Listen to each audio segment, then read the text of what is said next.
एक सवाल है जिसने गांव के किसान को भी रोका है और शहर के नौकरी पेशा इंसान को भी। सवाल यह नहीं कि मेहनत कम है, सवाल यह है कि जिंदगी आगे क्यों नहीं बढ़ रही। खेत में हल चलाते हुए या रात को कमरे में लेटे हुए, अगर आपके मुंह से भी कभी ये शब्द निकले हैं, कल से शुरू करूंगा, तो यकीन मानिए ये कहानी आपके लिए है। क्योंकि आज आप सुनेंगे एक ऐसे इंसान की कहानी जिसने सिर्फ एक दिन चुना और उसकी पूरी जिंदगी बदल गई। सुबह का धुंधलका था, मुर्गे ने बांग दी और कच्चे घर के बाहर बंधी गाय ने रंभाना शुरू किया।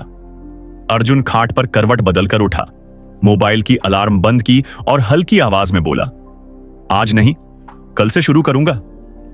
गांव के लोग उसे मेहनती कहते थे, लेकिन अर्जुन खुद जानता था वो मेहनत करता जरूर था, पर अपने सपनों पर नहीं। उसके पास 2 बीघा जमीन थी, पिता की छोड़ी हुई। खेती होती थी पर जैसे तैसे। वो चाहता था कि खेती ढंग से करे, नई फसल आजमाए, कुछ नया सीखे। लेकिन हर बार वो एक ही बात कहता, इस साल नहीं, कल से। दिन बीतते गए, खेत वैसे ही रहे, घर की हालत वैसी ही। गांव में उसके बराबर का मोहन था। मोहन ने समय पर बीज बदले, मेहनत बढ़ाई और उसकी फसल लहलहाने लगी। एक दिन पंचायत में मोहन की तारीफ हो रही थी, सब ताली बजा रहे थे। अर्जुन भी खड़ा था, मुस्कुरा रहा था, लेकिन अंदर से दिल भारी हो गया था। शाम को खेत की मेंढ पर बैठा डूबते सूरज को देख रहा था। तभी उसके पिता की बात याद आई, बेटा, जो समय पर बोता है उसी की फसल होती है। उस रात अर्जुन देर तक सो नहीं पाया। उसे समझ आ गया, समय इंतजार नहीं करता, चाहे शहर हो या गांव। अगली सुबह मुर्गे की पहली बांग पर अर्जुन उठ गया। आज उसने अलार्म नहीं टाली। उसने गहरी सांस ली और खुद से कहा, कल नहीं, आज।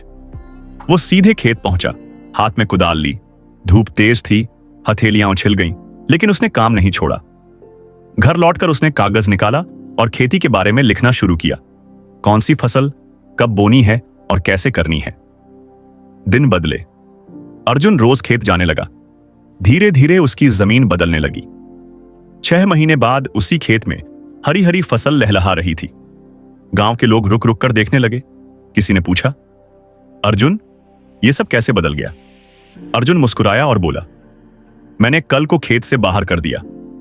आज अर्जुन समझ चुका था, चाहे शहर हो या गांव, जिंदगी एक ही नियम पर चलती है। जो आज बीज बोता है, कल वही काटता है। सीख, जिंदगी में सबसे बड़ी गलती काम की कमी नहीं, बल्कि शुरुआत में देर करना है। अगर आप भी किसी काम को टाल रहे हैं, तो याद रखिए, फसल कल नहीं बोई जाती, उसे आज ही बोना पड़ता है। अगर यह कहानी आपके दिल को छू गई हो, तो वीडियो को लाइक करें और इसे उस इंसान तक जरूर पहुंचाएं जो आज भी कह रहा है, कल से शुरू करूंगा। कमेंट में लिखिए, आप आज से क्या शुरू करने वाले हैं।